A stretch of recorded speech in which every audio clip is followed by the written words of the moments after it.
اللہ نے تم کو تمہاری ماں کے پیٹ سے باہر نکالا اس حال میں کہ تم کو کچھ بھی علم تھا نہیں ہے. اس کو پورے قرآن کا علم ہے اور اسی قرآن میں ایسا لکھا ہوا ہے. اب کس کی ماننا ہے, اس کی کیا قرآن کی؟ لیکن پبلک جانے دو, ہم کو اچھا لگتا ہے ایسی پبلک ہے. اتنا سا بچہ اس پہ کیوں ظلم کر رہے ہیں, اس کی بھی تنقید کیا ابھی. ایسی قوم ہے, بول رہا نا بولنے دو نا, ایک دو جھوٹ بات بولو تو چلتا نا. ہماری قوم باطل کو ایڈجسٹ بہت کر لیتی ہے, حق کو ایڈجسٹ نہیں کرتی. ارے کیا ہے فتنے پیدا کر رہے تم لوگ, جھگڑے ہوں گے. حق کو کبھی ایڈجسٹ نہیں کرے گی. یہ بند کرو, یہ مت کرو. باطل چلتا نا, تھوڑا بہت ہوا تو ایسا چل جاتا. اس کو کتنا ایڈجسٹ کریں گے. تھوڑا بہت کبھی حق بھی چلا لو, کبھی حق بھی چلا لو. حق کے بارے میں کیسا کریں گے, ارے نہیں اس سے فتنہ ہوگا یا ایسا ہوگا, میں نہیں, بالکل بند کرو, مت بولو لوگوں کے سامنے. حق بالکل برداشت نہیں ہے, باطل برداشت کر سکتے ہیں, چلاؤ اس کو. تو جو لوگ جھوٹے وعدے کرنے والے ہیں ان کے جھوٹے وعدوں کی کیا کریں گے, تردید کریں گے. کہا کہ ینفون عنہ تحریف الغالین, غلو کرنے والے ان کی تحریفات کو وہ کیا کریں گے, اس کی پول کھول دیں گے, اس کی اندر کے عیوب کو ظاہر کر دیں گے. اور اسی طرح سے انتحال المبطلین, جھوٹے دعوے کرنے والے, ان کے جھوٹے دعووں کی قلعی کھول کے رکھ دیں گے, ثابت کر دیں گے کہ اس کے دعوے میں جھوٹا ہے. جیسا کہ علماء نے کیا قادیانی صاحب کو, یہاں تک کہ آخر میں آ کے اس نے بول دیا, اے اللہ یہ فلانا نے میرے ساتھ میں بہت مجھ کو پریشان کر دیا. مولانا سلام اللہ امرتسری اہل حدیث کے علماء میں سے تھے. انہوں نے کئی سال اس پہ رد کیا, کئی سال تک, اور اتنا پریشان ہو گیا وہ, اس نے اپنے کوئی اخبار میں یا کسی اس میں اس نے اعلان جاری کیا, اے اللہ اس نے میرا اتنا پیچھا پکڑا, مجھ کو بہت ستایا, مجھ کو بہت دکھ دیا. اے اللہ اگر وہ حق پر ہے تو اس کی زندگی میں مجھ کو موت دے دے, میں حق پر ہوں تو میری زندگی میں اس کو موت دے دے. مر گیا. اس کے بعد 7-8 سال تک وہ زندہ رہے, زیادہ سال تک, 40 سال یا کتنے معلوم نہیں, کئی سال تک وہ زندہ رہے. اور گیا تو بھی کیسی جگہ سے گیا, گارڈن میں. ان کی زندگی میں اس کی موت ہو گئی, پھر بھی اتنے لوگ مانتے. افسوس کی چیز ہے, اللہ ہدایت دے. تو وانتحال المبطلین, جھوٹے دعوے کرنے والوں کے جھوٹے دعووں کو کیا کریں گے, اس کی قلعی کھول کے رکھ دیں گے. وتأویل الجاہلین, اور جاہلوں کی تأویلات اس کا بھی رد کر دیں گے. اسلام کے اب دیکھیے آیت ہے مثلا ولا تقولوا لمن يقتل في سبيل الله اموات, بولے اللہ نے قرآن میں کہا نا کہ جو لوگ اللہ کی راہ میں قتل ہوں ان کو تم مردہ مت کہو, بل احیاء عند ربهم. دوسری جگہ پہ بھی آیا وہ اپنے رب کے پاس زندہ ہیں. کہا یہ اللہ کے اولیاء ہیں. بولے یہ قتل کب کیے, کس کو کیے, اور قتال کا, بولے نفس سے قتل کی, قتال کیے نا. تو نفس سے قتل کرتے رہے, نفس سے جنگ کرتے رہے. تو بہت سارے لوگ تو تلوار سے میدان میں جنگ کرتے ہیں, یہ اس سے جنگ کرتے رہے. وہ تو دشمن تو کبھی کبھی آتا نا جنگ کے میدان میں, نفس تو ہمیشہ ساتھ میں ہے, شیطان ہمیشہ ساتھ میں ہے. تو یہ اس سے جنگ کرتے رہے, اس جنگ میں رہے, تو پھر وہ اس سے قتل ہو جاتا ہے. یہ کس سے قتل ہوئے, نفس نے قتل کر دیا ان کو. جس کو نفس مار ڈالے وہ کدھر گیا ہو, آپ بتائیے. اس کو نفس نے قتل کیا, اس کی شہوتوں نے قتل کیا, شیطان نے قتل کیا. یہ کون سی جنگ ہے؟ اسلام میں ایسا کچھ بھی نہیں ہے. اسلام میں ایسا کچھ نہیں. پھر شہید کون نہیں ہے, شہید کون نہیں ہے؟ سارے صحابہ شہید ہیں, سارے اولیاء شہید, سارے کے سارے لڑتے ہیں. لیکن اس طرح کی تعریف اسلام میں اپنی طرف سے نہیں لا کے ڈالی ہے. علماء اس کو رد کرتے, ایسا نہیں ہے. وہ شہداء کے بارے میں جو جنگ میں قتل ہوں, ان کو نہلا کے غسل دیے کہ نہیں, جنازے کی نماز پڑھے کہ نہیں. ہاں تو بولے کیسا کیے, شہید تھے تو. بولے پھر کون بتائے, شہید کے بارے میں قاعدہ ہے کہ اس کو غسل نہیں دیا جاتا ہے, کیونکہ قیامت کے دن جب وہ اٹھے گا تو اس کا خون اس کے بدن پر ہوگا, لیکن خون ہوگا, لیکن اس سے کستوری کی طرح خوشبو آئے گی, اس سے خوشبو آئے گی. تو قیامت کے دن ویسے ہی رہے گا.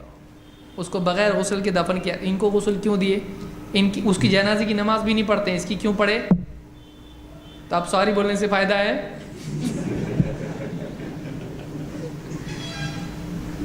پڑھے تو کیا ہوا, پھر بھی ہے, ایسا بول سکتے نہیں. تو یہ جو ہے, جو بھی باطل تأویلات یا بادشاہ تک پہنچنے کے لیے اس طرح کی جتنی بھی خرافات ہیں اپنی گھڑ گھڑ کے نئے نئے بناتے ہیں. منہ میں دانت نہیں اور بولنے کو بات ہے, بات بھی صحیح نہیں اور دانت بھی نہیں منہ میں. ایسے لوگ جو بڑی بڑی بڑی باتیں بنا کے عقیدوں کے اندر اس کو ڈال دیتے ہیں, ان کی غلط تعویلات کو رد کرنے کے لیے علم والے قیامت تک رہیں گے. یہ بہت بڑی ذمہ داری ہے. 3 چیزیں یہاں پر بیان ہوئی. کیا ہے؟ نمبر 1, غلو کرنے والوں کی تحریفات کو. دیکھیے کئی حدیثیں گھڑ دی لوگوں نے, دین میں تحریف کر دی, قرآن کی تفسیر میں یا حدیثوں میں تحریفات کر دی, یا اسی طرح سے جھوٹے دعوے کیے, جھوٹی حدیثیں گھڑ کے عام کر دی, یا پھر تأویلات کی. آیت تو اپنی جگہ باقی ہے, حدیث تو اپنی جگہ باقی ہے, لیکن اس میں اپنی طرف سے تأویل کر کے اضافے کر دیے. یہ ساری چیزوں کا رد کرنا قیامت تک ہماری ذمہ داری ہے. یہ کیسے ہوگا؟ ہتھوڑے سے ہو سکتا ہے؟ یہ نہیں, یہ علم سے ہو سکتا ہے. پہلی چیز کیا چاہیے اس کے لیے؟ علم. آپ باطل کو رد کیسے کرو گے؟ آپ باطل والے کی پٹائی ڈنڈے سے کر سکتے ہو, لیکن آپ باطل کی پٹائی ڈنڈے سے نہیں کر سکتے, اس لیے کہ اس کے دل میں سمایا ہوا ہے. اس کی پٹائی کے لیے علمی ڈنڈا چاہیے. اس کے دل سے باطل کو نکالنے کے لیے آپ کو کیا چاہیے؟ آپ کے پاس علم ہونا چاہیے. علم کے بغیر آپ باطل کو توڑ نہیں سکتے. کوئی آدمی غلط عقیدے میں مبتلا ہے, آپ اس کو مار پیٹ کر کے دھمکی دے سکتے ہو, چھوڑیے, بولے گا ہاں چھوڑا میں نے, لیکن گھر پہ جا کے پھر وہی کرے گا. اس کے دل سے نکالنے کے لیے آپ کو کیا کرنا پڑے گا؟ آپ کو دلائل اس کے سامنے رکھنے پڑیں گے, علم اس کے سامنے رکھنا پڑے گا. تو پہلی چیز دعوت کے لیے کیا ہے؟ علم ہے. علم ہونا ضروری ہے. یہ جو حدیث میں نے بیان کی یہ سنن البیہقی میں روایت موجود ہے, اور شیخ الالبانی نے اس کو تحقیق المشکات میں ذکر کیا اور صحیح کہا ہے اس کو. اسی طرح سے اللہ تعالیٰ فرماتا ہے ادعو الی سبیل ربک بالحکمۃ والموعظۃ الحسنہ وجادلہم باللتی ہی احسن ان ربک هو اعلم بمن ضل عن سبیلہ وهو اعلم بالمہتدین. یہ سورہ النحل کی آیت نمبر 125 ہے. اس آیت میں دعوت کے 3 مراتب بتائے گئے ہیں. ادعو الی سبیل ربک, اپنے رب کے راستے کی طرف بلاؤ, دعوت دو. کوئی آدمی کہے گا یہ سمجھ میں نہیں آ رہا ہے, پچھلی آیت میں تو آپ بول رہے تھے ادعو الی اللہ, میں اللہ کی طرف بلاتا ہوں, اب آپ کہہ رہے ہو اپنے رب کے راستے کی طرف بلاؤ. راستے کی طرف بلانا کہ اللہ کی طرف بلانا؟ تو آپ جواب کیا دیں گے؟ ابن تیمیہ فرماتے ہیں کہ دونوں الگ تھوڑی ہیں. اللہ تک پہنچنے کے لیے اللہ تک پہنچانے والے راستے کی طرف ہی بلانا پڑے گا. آپ بول رہے ہیں چلو مکہ جائیں گے, کچھ لوگ بولے چلو مدینہ جائیں گے, بولے کہاں جانا ہے؟ بمبئی. آپ بولے مکہ جانے کا کہ بمبئی؟ ارے بولے بمبئی نہیں جائیں گے تو مکہ کیسے جائیں گے؟ تو بمبئی میں پلین آئے گا, پلین میں بیٹھ کے, تو پلین میں بیٹھ کے پلین کی طرف دعوت دے رہے ہیں کہ مکہ کی طرف؟ بولے مکہ ہی, لیکن پلین سے ہی جائیں گے نا. تو راستے پر اللہ کے راستے کی صراط مستقیم کی دعوت ہماری ہے, اس لیے کہ اللہ تک صرف یہی راستہ پہنچاتا ہے اور کوئی راستہ نہیں. راستے پہ آئیں گے تو منزل پہ بھی جائیں گے. تو اللہ تعالیٰ ہماری منزل ہے, لیکن اللہ تک پہنچانے والا راستہ صراط مستقیم ہے جو محمد صلی اللہ علیہ وسلم والا راستہ ہے. تو اس راستے پہ بلا رہے ہیں تاکہ راستے پہ چلتے چلتے چلتے منزل تک پہنچ جائے, اللہ تک پہنچے. سمجھ میں آ رہی بات؟ تو یہ قرآن کی دونوں آیتیں بتا رہی ہیں. ادعو الی سبیل ربک, اپنے رب کے راستے کی طرف بلاؤ. کیسے؟ بالحکمت والموعظۃ الحسنہ وجادلہم باللتی ہی احسن. 3 موڈز آف دعویٰ ہیں. یہ دعوت کے 3 طریقے ہیں, 3 مرتبے ہیں.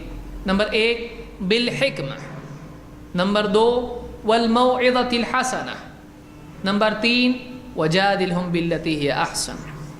حکمت کے ساتھ دعوت دو, 1. 2 اچھے واعظ کے ساتھ دعوت دو, اچھی نصیحت کے ساتھ دعوت دو. نمبر 3 ان سے بحث مباحثہ کرو, حجت جدال کرو. کیسے؟ اچھے طریقے سے. یہ 3 طریقے دعوت کے ہیں. اور آخر میں اللہ نے کیا فرمایا؟ ان ربک هو اعلم بمن ضل عن سبیلہ وهو اعلم بالمہتدین.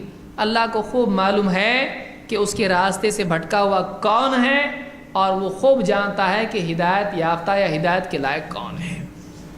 ہدایت وغیرہ کا معاملہ اپنے ہاتھ میں مت لو، اللہ کو معلوم ہے کون ہدایت پر ہے کون نہیں ہے، کون ہدایت کے لائق ہے کون لائق نہیں ہے۔ تم فیصلے مت کرو، اس کو ہدایت نہیں ملتی۔ بہت سارے کیا کرتے ہیں، سمجھایا اس کو میں نے، وہ میں سمجھا کہ نہیں آیا تو اب کون سمجھائے گا اس کو، بہت بڑا علامہ، بیوی نہیں سمجھتی اس کی بات، بیوی بہت چلو لگو کام پہ ابھی۔ تو ایک آدمی فیصلہ خود نہ کرے، اس کو ہدایت نہیں ملے گی، کوئی نہیں بول سکتا ہے۔ اللہ نے کہا اللہ کو خوب معلوم ہے کون ہے جو راہ سے بھٹکا ہوا ہے، کون ہے جو ہدایت کے لائق، اللہ کو معلوم ہے، دلوں کا حال اللہ کو معلوم ہے، اور آج کی بجائے مستقبل کا بھی علم اللہ کو ہے۔ تو 3 طریقے کون سے ہیں، آئیے دیکھتے ہیں۔ یہ سورہ النحل کی آیت ہے۔ ابن قیم رحمۃ اللہ علیہ فرماتے ہیں جعل سبحانہ مراتب الدعوہ بحسب مراتب الخلق، اللہ تعالیٰ نے دعوت کے مرتبے قرار دیے مخلوق کے اعتبار سے، بندوں کے اعتبار سے، بندوں کی بھی کیٹیگری۔ یہ 3 چیزیں کیا ہیں، 3 مرتبے ہیں دعوت کے، 3 لوگ ہیں، اس لیے الگ الگ کیٹیگری کے لوگ ہوتے ہیں۔ جو جیسا پیشنٹ ویسا انجیکشن، جو جیسا شخص ہے ویسی دوا اس کو دیں گے، جیسا ضرورت مند ہے اس کو ویسا دیں گے، بھوکا ہے تو کھانا کھلائیں گے، پہننے کے لیے کپڑے ہیں تو پہنائیں گے اس کو، بیمار ہے تو دوائی دیں گے، جیسا بھی آدمی ہے اس کی ضرورت کے مطابق دینا ہے۔ تو 3 طرح کے لوگ ہوتے ہیں، لوگوں میں 3 طرح کے لوگ ہوتے ہیں۔ دیکھیے قرآن بہت ہی اونچی کتاب ہے، لیکن ہم اس میں غور نہیں کر پاتے ہیں، اس لیے قرآن سے واقعی فائدہ نہیں اٹھا پاتے ہیں۔ ہمارے یہاں قرآن صرف لوگوں کو مارنے کے لیے ہے اور مرنے کے بعد ان کو ثواب پہنچانے کے لیے ہے، اسی لیے ہے۔ مرا نہیں تو اس کو سورہ یاسین پڑھ کے مار ڈالو، اور مرنے کے بعد قبرستان میں اعلان کرو کہ کل پورا قرآن پڑھا جائے گا، تو اسی لیے ہے۔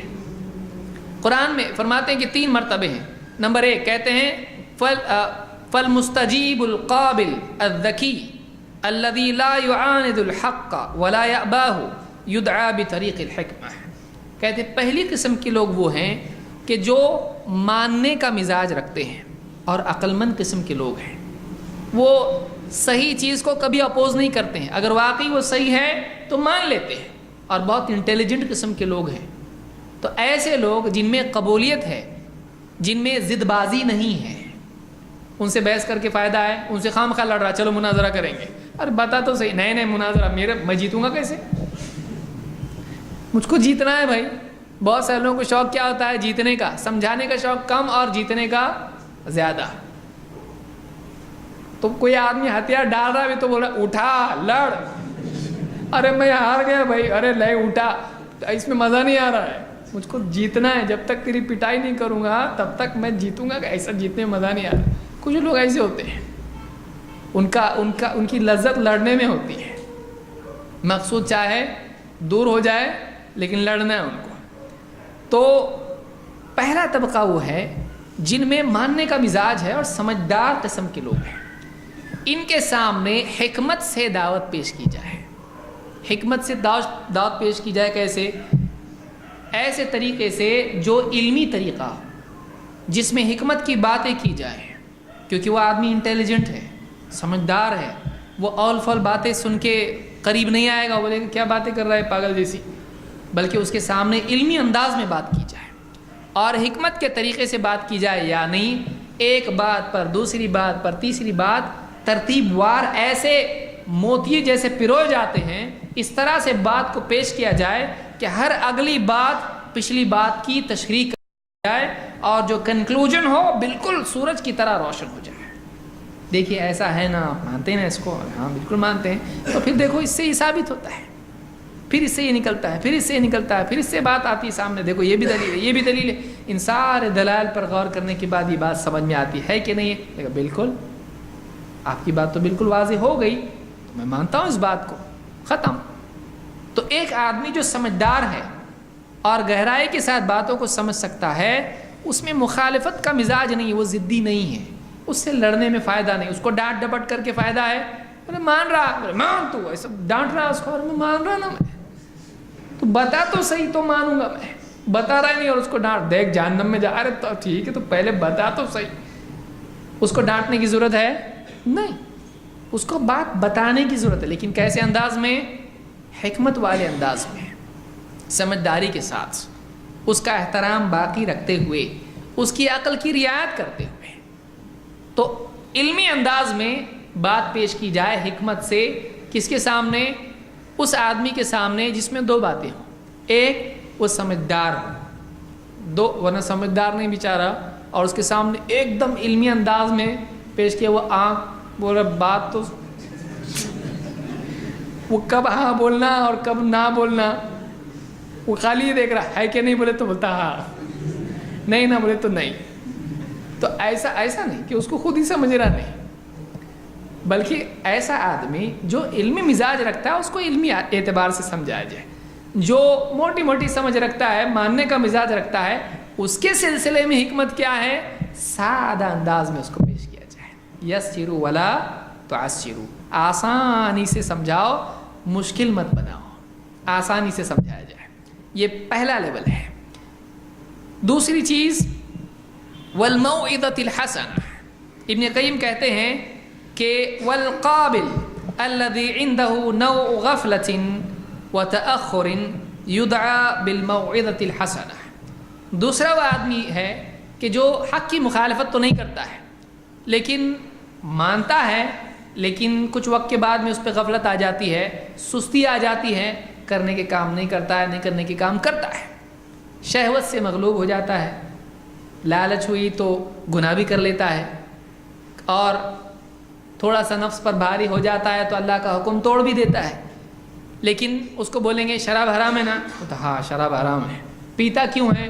کیا کروں، گھر میں جھگڑا ہوا تو جا کے پی لیتا ہے، ٹینشن کم کرنے کے لیے، یا برداشت نہیں ہوا تو پھر یہ گناہ کر لیا میں نے، جھوٹ بول دیا، چوری کر لی، ملاوٹ کر دی، یا بزنس کے لیے ایسا کر رہا ہوں، تو وہ مانتا ہے، اس کو بتائے تو ہاں ہاں سر ہلاتا ہے، بات تو صحیح ہے، سمجھتا ہے اس کو کہ میں کیا کر رہا ہوں، غلط کر رہا ہوں، وہ انکار نہیں کرتا ہے، لیکن نفس سے مغلوب ہے۔ ایسے آدمی کو کیا کرنا پڑے گا؟ وہ 5 ٹائم کی نماز مانتا ہے لیکن پڑھتا نہیں، اس کو کیا بولیں گے آپ؟ دیکھو 5 ٹائم کی نماز فرض ہے، ایسا بولیں گے؟ بولے کہ صحیح ہے، بولے 5 ٹائم کی نماز فرض ہے، بولے ہاں بالکل صحیح ہے، تو اس کو معلومات دینے کی ضرورت نہیں ہے، وہ تو مان رہا ہے آلریڈی۔ اب اس کو ضرورت کیا ہے؟ دھکے کی ضرورت ہے، اس کو معلومات کی نہیں، اس کو دھکا چاہیے، اس کو تھوڑا ایک پش چاہیے، اس کو جنت جہنم کی بات چاہیے، اس کو تھوڑا دل میں ڈر پیدا ہونا چاہیے کہ میں جو کر رہا ہوں وہ غلط ہے، یہ چیز صحیح نہیں ہے، اس کے جذبات ایسے بنائے جائیں کہ وہ عمل کرنے والا بنے، اس کو رغبت اور رہبت کے ذریعے سے امید دلائی جائے جنت کی، تاکہ وہ عمل کرے، سستی جو اس میں آ گئی ہے وہ سستی جائے گی، اچھا ایسا ملے گا، عمل کرے گا، اور اس کو ڈراوا سنایا جائے جہنم کا، تاکہ وہ ڈر کے گناہوں سے رک جائے۔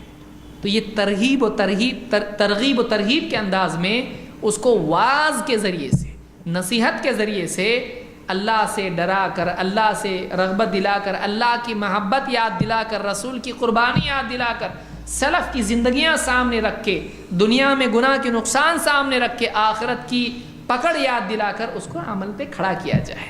ماننے والا ہے، جاننے والا ہے، لیکن کرنا اس سے ہو رہا نہیں، تو اس کی گاڑی میں پیٹرول تھوڑا ڈالا جائے، اگنیشن وغیرہ اس کا صحیح کیا جائے، کرنٹ اس میں آ جائے، سب ٹھیک ٹھاک، وائرنگ اپنی جگہ پر صحیح ہے، کرنٹ ہی نہیں ہے، اس کو کرنٹ دیا جائے، پنکھا چالو ہو جائے گا، اس کا روشنی ٹیوب بتی سے لگے گی اس کی، تو آدمی عمل پہ آئے گا۔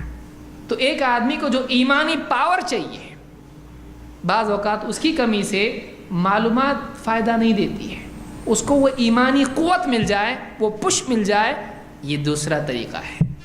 اس لیے دیکھیے، یہ وہی آدمی کر سکتا ہے جو کیٹیگرائز کرے پبلک کو آدمی، یہ آدمی کیسا ہے، یہ جانتا ہے لیکن عمل نہیں اس کی زندگی میں، اس کو رغبت دلائے۔ لیکن یہاں بھی حکمت چھوڑ کے کر سکتے ہیں آپ، حکمت یہاں پہ بھی جڑی ہوئی ہے، الگ نہیں ہے اس سے، یہ حکمت ہی کا نتیجہ ہے کہ آپ نے پہچانا کہ کس کو کیا بات کرنا چاہیے۔ اور تیسری پارٹی کون ہے؟ بولتی کتنا بھی بولا ہم نے ماننے والے، ہمارے مفتی صاحب نے ایسا بولے ہم کو،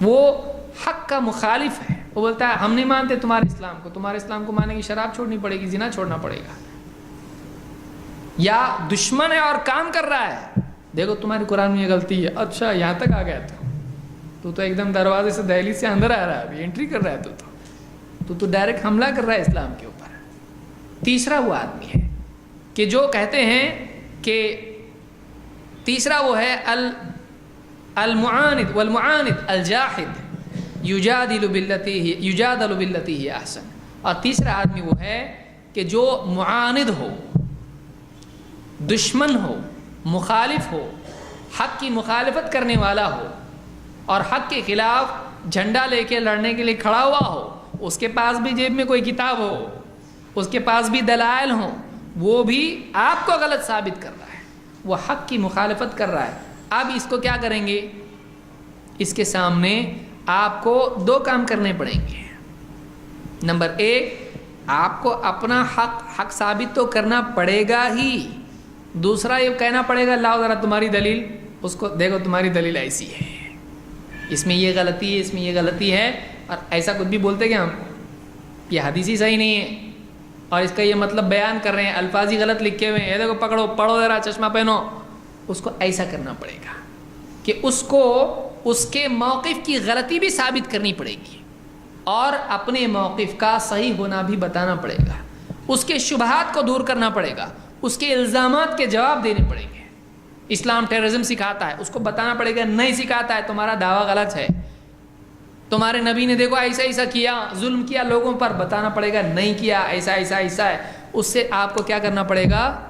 اس سے آپ کو مجادلہ کرنا پڑے گا، بحث مباحثہ ڈیبیٹ کرنا پڑے گا۔ کیوں؟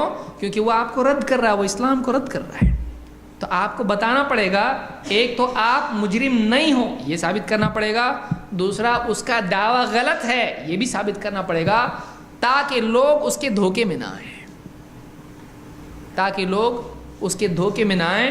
آپ کو بتانا پڑے گا یہ غلط ہے جو تو بول رہا ہے، تاکہ لوگوں پر حق واضح ہو جائے کہ یہ غلط ہے اور یہ صحیح ہے۔ ایسے موقع پر دونوں چیزیں ثابت کرنی پڑتی ہیں، حق کا حق ہونا اور باطل کا باطل ہونا۔ یہ کیسے ہوتا ہے؟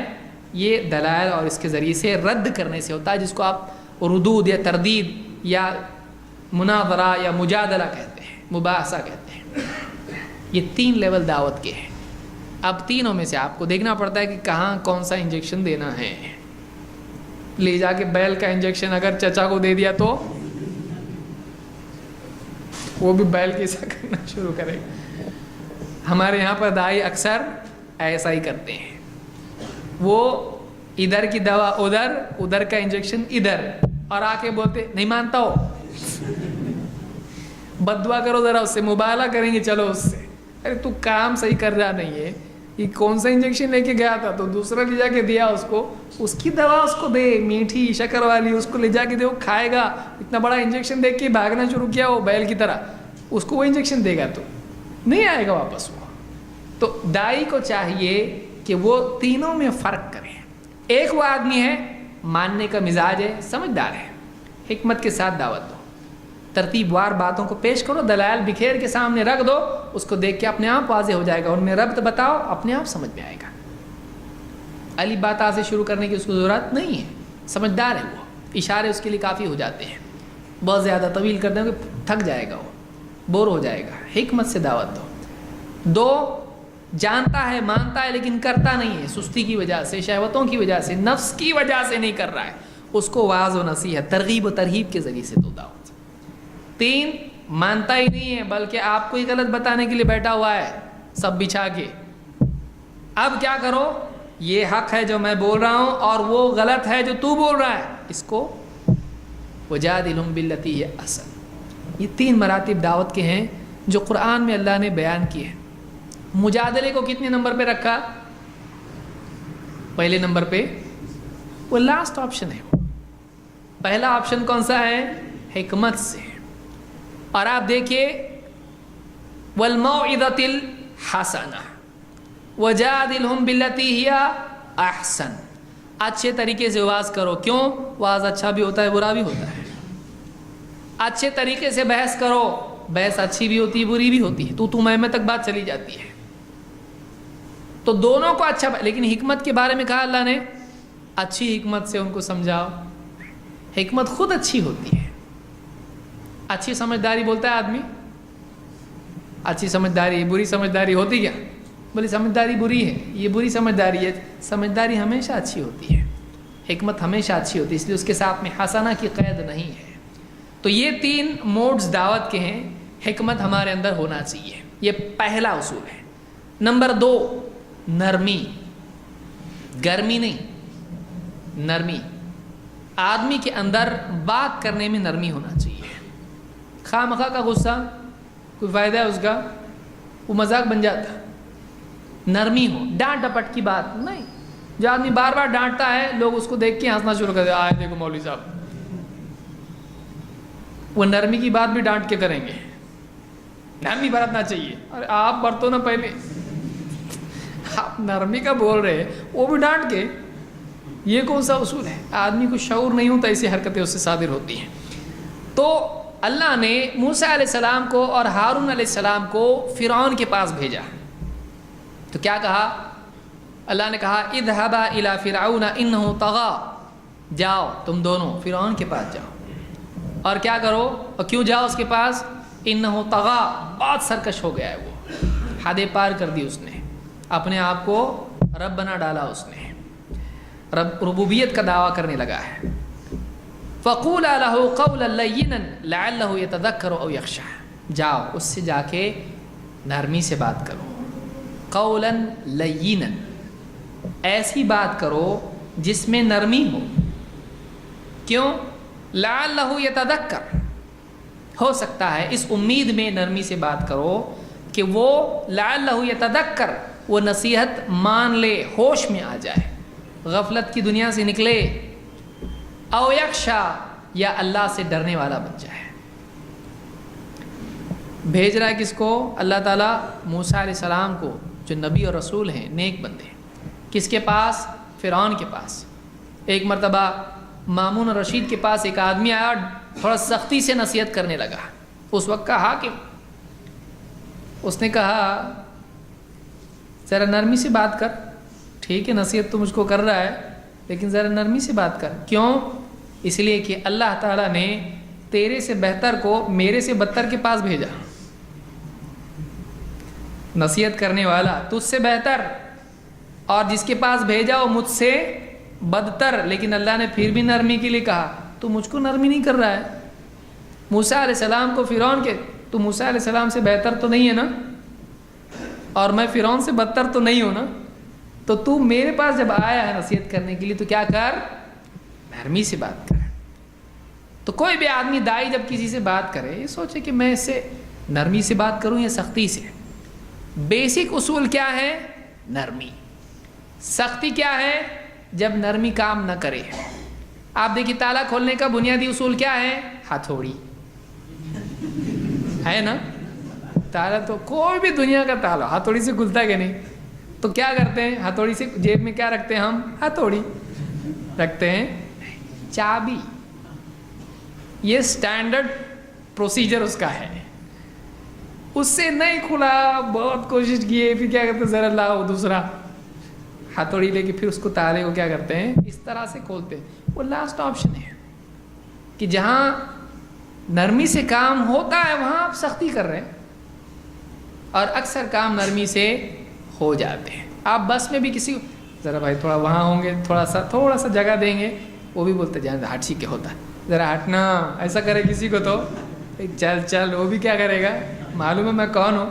سختی سے بننے والے کام بھی بگڑ جاتے ہیں. ڈاکٹر بھی آتا ہے انجیکشن لگانے کے لیے، کیسی بات کرتا ہے؟ چلو لیٹو، ایسا بولتا ہے؟ کیسے کیا کھایا کل؟ بات کرنے میں لگاتا اس کو. کیسا ہے بیٹا، اسکول جا رہا کہ نہیں جا رہا؟ چپ جاتے. کیا کیا ڈاکٹر نے؟ نرم بات کرنے میں دے دیا انجیکشن، معلوم بھی نہیں پڑا. ایسا کیسا کرتے آپ؟ تم کو دھیان تمہارا ادھر رکھنا ضروری ہے. پیار سے بات کر کے ایک انجیکشن دے دیا، ہو گیا ختم. بچوں کی ختنہ بھی کرتے ہو کیسا کرتے ہیں؟ ہاں سب کو معلوم ہے. دیکھو یہاں دیکھو چڑیا دیکھو، اس کو بیلا پھسلا کے اس کو اگر لائیں گے کھینچتے گھسیٹتے تو کیسا کرے گا؟ ایک دم کوئی ٹانگ کھینچ رہا اس کی، چال آپ تجھ کو یہ کرنا ہے، اس کو بتایا تو اور زیادہ وہ بھاگنا شروع کرے گا، جانور سے بھی زیادہ زور سے چلانا شروع کرے گا وہ۔ تو نرمی ہونا چاہیے، کیونکہ دین نفس کے اوپر بار ہے، اس کا انعام بہت بڑا ہے، لیکن دین میں پابندی ہے، اور پابندی کی طرف جلدی آدمی آتا نہیں، اس کے لیے اس کو نرمی سے لانا پڑتا ہے۔ چلیے ذرا آئیے، ایسا کرنا پڑتا ہے۔ شادی کی دعوت دیتے کیسی دیتے آپ؟ آؤ نہیں تو ٹانگ توڑ دیں گے، کچھ ایسا بولتے آپ، اور سب کو لے کے آنا، ایسا آپ ڈانٹ ڈپٹ کر کے بولتے نہیں، آپ پیار سے بولتے۔ دشمن کے بھی گھر پہ جاتے کیسا بولتے؟ دیکھیے میرے بیٹے کی شادی ہے، بیٹی کی شادی ہے، آپ کا آنا، آپ کے آنے سے چار چاند کچھ لگنے والے نہیں ہیں، لیکن پھر بھی بولتا ہے، کیا بولتا ہے؟ آپ آئیں گے تو میری رونق آ جائے گی اس میں، بھولنا مت، ہاں آنا پلیز آنا، بہت پیار سے بلاتا ہے اس کو۔ باہر آ کے بہت کچھ بولتا ہے، نہیں آیا تو یہ اچھا، لیکن کیسا بولتا ہے جا کے، کتنا اکرام سے بولتا ہے۔ تو آدمی شادی میں بلانے کے لیے اتنی نرمی برتتا ہے، اللہ کے گھر میں، اللہ کے دین میں بلانے کے لیے نرمی نہیں برت سکتا آدمی۔ کتنی افسوس کی چیز ہے، کیوں؟ اس لیے کہ شادی کی اہمیت ہم کو معلوم ہے، اپنی عزت کی اہمیت معلوم ہے، اللہ کے دین کی عزت اور اللہ کے دین کی اہمیت ہم کو اتنی معلوم نہیں ہے، یا ہم غفلت میں پڑے ہوئے ہیں۔ تو نرمی، اسی لیے اللہ نے کہا فَقُولَا لَهُ قَوْلًا لَيِّنًا، جاؤ تم فرعون کے پاس جاؤ، نرم بات کرو اس سے۔ کیوں؟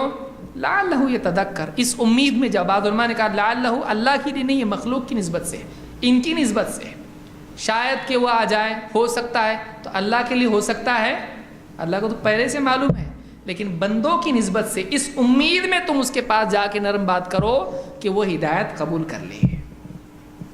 ہو سکتا ہے وہ کیا کریں؟ لعلہ، تاکہ وہ یتذکر، وہ اپنی غفلت سے نکلے، نصیحت مانے، او یخشا، اس کے دل میں اللہ کا ڈر پیدا ہو، اللہ کی بڑائی اس کے سامنے بیان کرو۔ تو نرم بات کرنا، اللہ تعالیٰ نے فرمایا نبی کے بارے میں فَبِمَا رَحْمَةٍ مِّنَ اللَّهِ لِنْتَ لَهُمْ، اے نبی یہ آپ کے رب کی آپ پر رحمت ہے کہ آپ لوگوں کے لیے نرم بنائے گئے ہو۔ وَلَوْ كُنْتَ فَظًّا غَلِيظَ الْقَلْبِ لَانفَضُّوا مِنْ حَوْلِكَ، اگر آپ سخت دل، سخت زبان ہوتے، یہ سارے لوگ جو آپ کے آس پاس جمع ہیں آپ کے پاس سے بکھر جاتے، چھٹ جاتے ہیں۔ فَاعْفُ عَنْهُمْ، ان کو معاف کرتے رہیے۔ وَاسْتَغْفِرْ لَهُمْ، اللہ سے بھی ان کے لیے مغفرت کی دعا کرتے رہیے۔ وَشَاوِرْهُمْ فِي الْأَمْرِ، اور ان سے مشورہ بھی کیا کیجیے۔ تو اللہ نے یہاں پر نبی سے کہا اگر آپ سخت دل ہوتے، سخت زبان ہوتے، آپ کے آس پاس کے لوگ بھاگ جاتے ہیں۔ بھگانے کا سمپل فارمولا کیا ہے؟ سختی سے بات کیجئے، آپ کے اپنے بچے بھی بھاگ جاتے، آئے، بیوی بھی بولتی آئے، دیکھیے آتے ہی ڈانٹ ڈپٹ، بچے کو ڈانٹ ڈپٹ، بیوی کو ڈانٹ ڈپٹ۔ جو آدمی ڈانٹ ڈپٹ والا ہوتا ہے لوگ اس سے ڈرتے ہیں لیکن نفرت بھی کرتے ہیں۔ جو آدمی محبت کرنے والا، نرمی کرنے والا ہوتا ہے، محبت میں آدمی بہت ساری وہ باتیں مان لیتا ہے جو ڈانٹ ڈپٹ سے نہیں مانتا ہے۔ دیکھیے آپ کروا کے دیکھیے، بہت ساری باتیں آدمی محبت میں مان لیتا ہے، جو آپ اس کے اوپر ڈانٹ ڈپٹ کریں گے تو نہیں مانے گا، اور وقتی طور پر مانے گا، آپ کی موجودگی میں مانے گا۔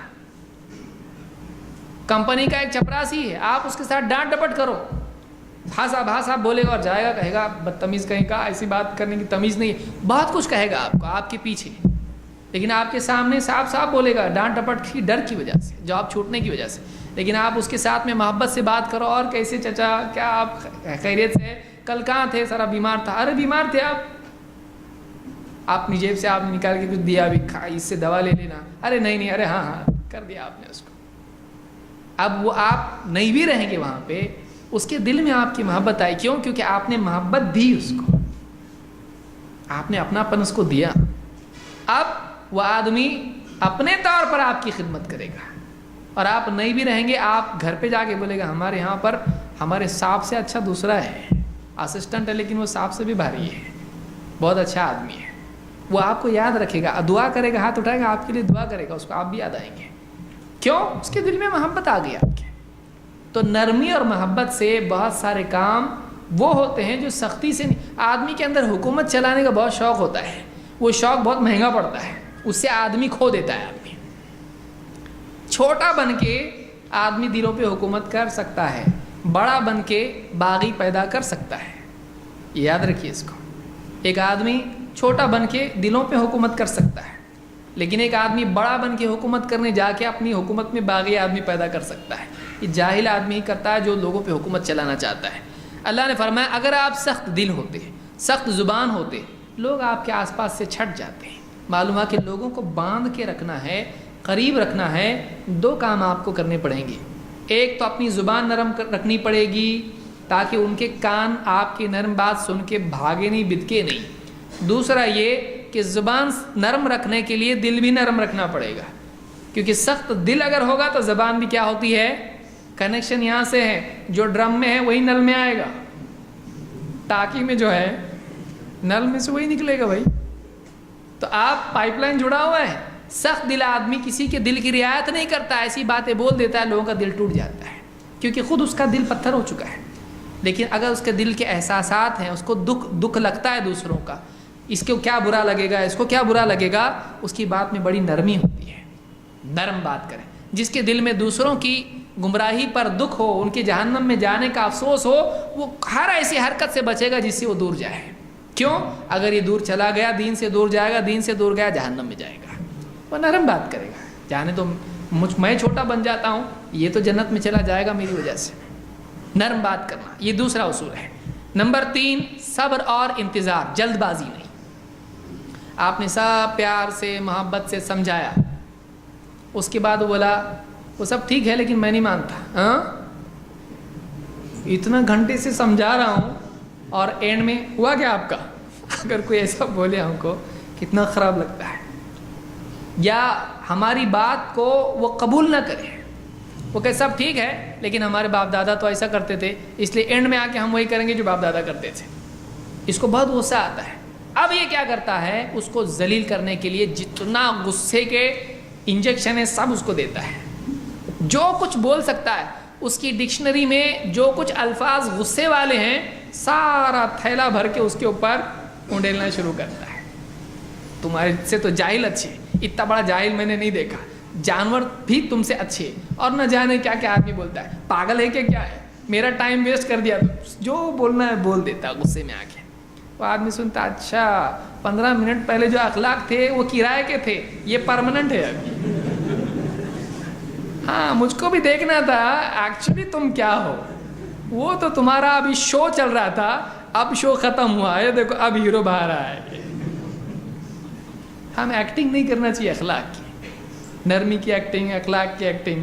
ایکٹنگ نہیں, ہماری زندگی کا حصہ بن جائے. وہ اخلاق اصول کی بنیاد پر ہو, دکھاوے اور بناوٹ کے اخلاق نہیں ہونا چاہیے. اخلاق وہی ہے جو واقعی, وہ کچھ کپڑے ہوتے ہیں نا, گھر پہ لایا ایک بار دھویا تو پورا رنگ ہی چلا گیا, بولے کتنا اچھا کلر دکھائی دے رہا تھا, ایک بار دھویا کہ پورا دھو ہی دیا اس نے, پورا ایک دم پیسے ہی دھو دیا میرے پورے. ایسا کلر ہمارے اخلاق کا ہو جو ایک بار دھونے سے نکل جاتا ہو نہیں, پرماننٹ ہونا چاہیے. صبغۃ اللہ ومن احسن من اللہ صبغہ, اللہ کا رنگ عقیدے کے اعتبار سے, دین کے اعتبار سے, اخلاق کے اعتبار سے. اللہ جو رنگ میں ہم کو ڈھالنا چاہتا ہے, ہم ہمیشہ کے لیے پرماننٹ کلر ہونا چاہیے ہمارا ایسا. تو وہ مانے نہ مانے, ہم اپنے اخلاق کے لباس سے باہر نکلیں نہیں, اس کے سامنے برہنہ ہو جائیں گے. بہت سارے لوگ اس لیے بھی چھیڑتے ہیں کہ دیکھیں گے ان کا اخلاق کیسا ہے, اور پھر جب آدمی واقعی اخلاق پر باقی رہتا ہے بدتمیزی کے بعد بھی, تب معلوم پڑتا ہے, وہ بولتا ہے نہیں واقعی, تب وہ پھر مروب ہو جاتا ہے. کچھ لوگ کیا کرتے ہیں, بدسلوکی کرتے ہیں ہم کو ڈسکریج کرنے کے لیے, ذلیل کرنے کے لیے. لیکن ہم جب اس کا اثر نہیں لیتے ہیں اور اپنے اخلاق پر باقی رہتے ہیں, اپنے طریقے کو چھوڑتے نہیں ہیں, اپنے اصول سے ہٹتے نہیں ہیں, اس سے اثر لیتے نہیں ہیں, امپریس ہوتے نہیں ہیں, تو پھر وہ امپریس ہو جاتا ہے. کیونکہ ظلم ندامت پیدا کرتا ہے, بدسلوکی حیا پیدا کرتی ہے. جب ایک آدمی کسی کے ساتھ بدسلوکی کرتا ہے, کوئی بولے نہ بولے اندر سے بولتا ہے دیکھ وہ کتنا اخلاق والا ہے, تو دیکھ ذلیل کہیں کا. اندر سے آدمی کا دل بولتا ہے, اس کو خود محسوس ہوتا ہے یہ مجھ سے بہتر ہے, میں نے برا اس کے ساتھ سلوک کیا لیکن پھر بھی وہ اخلاق پہ باقی ہے, وہ اچھا ہے, میں برا ہوں. آدمی کے دل میں اللہ نے وہ چیز رکھی ہے, وہ احساس آدمی کو پیدا ہوتا ہے. ہم اپنے اخلاق پر باقی رہیں. لیول 1 پہ وہ نہیں مانا, لیول 2 پہ مانے گا. رکیے, انتظار کیجیے. انتظار, ہم لوگ بہت بے صبری ہیں, خلق الانسان من عجل.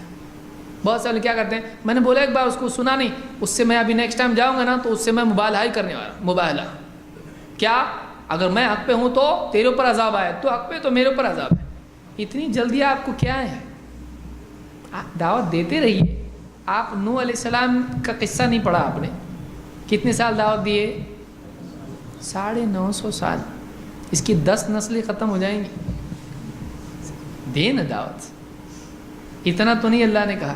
60 سال کے, اس میں بھی معلوم نہیں کب آ کے فرشتہ بولے بہت ہو گیا تمہارا, چلو ابھی. کب نمبر لگے گا معلوم ہے.